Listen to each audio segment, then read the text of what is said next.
sira na yung ano namin. Kaya pinalitan namin ng ganito. Fish net. Yan. Hanggang gano'ng mataas. Para hindi ano ng manok. Hindi makapasok yung manok, makalipad. O, di ba? Success. Kasi maraming tanim.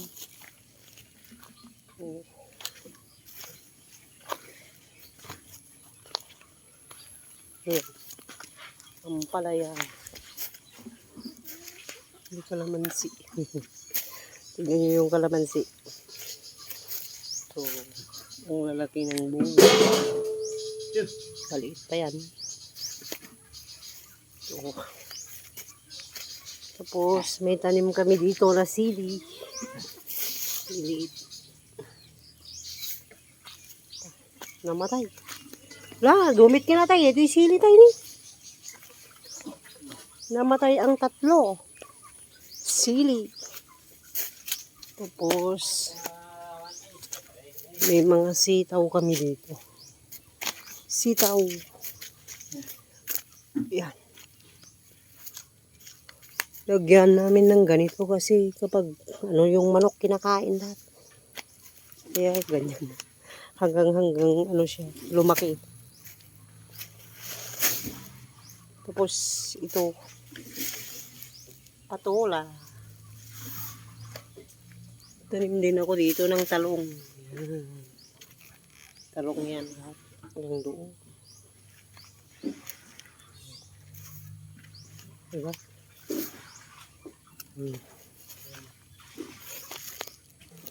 Tapos dito sa kabilang net, ayan, may mga pato dyan.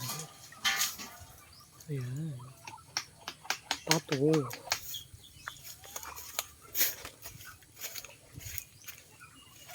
May papaya kami dyan.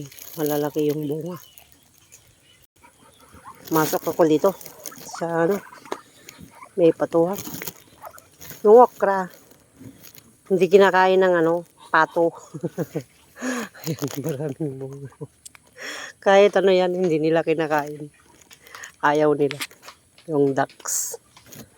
Ito naman yung kalamansi. Isang bono lang yun, pero maraming bunga.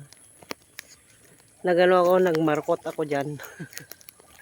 Yung maliit doon na pinakita ko sa inyo, yun, minarkot ko yun. Galing dito yun. Kapag may mga ano na siya, roots, nilipat ko na lang. Tatanim ko na lang ulit. Ayun, yung isa. Tulad din yung isa, may roots na to. Yan, may roots na yan.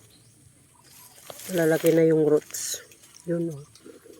Kikita mo siya.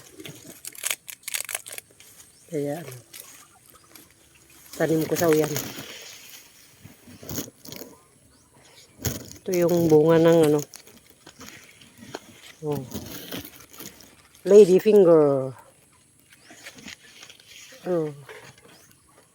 Di yung kinakain ng ano. Ito yung fish net na binilan hanggang dyan. Para hindi ano ng manok. Kasi kapag ano ng manok yan, tutukain nila lahat yan. Yung sitaw yan na mahahaba. Pag mabuhay yan, mamunga lahat. O di maganda. Thank you guys for watching always my video. Please subscribe. Mag-subscribe naman kayo sa channel ko para mag-grow ako. Para may pambili ako ng ano, pagkain ng manok at sapato. Wala na kaming pambili ng pagkain nila. Thank you again guys. Thank you so much.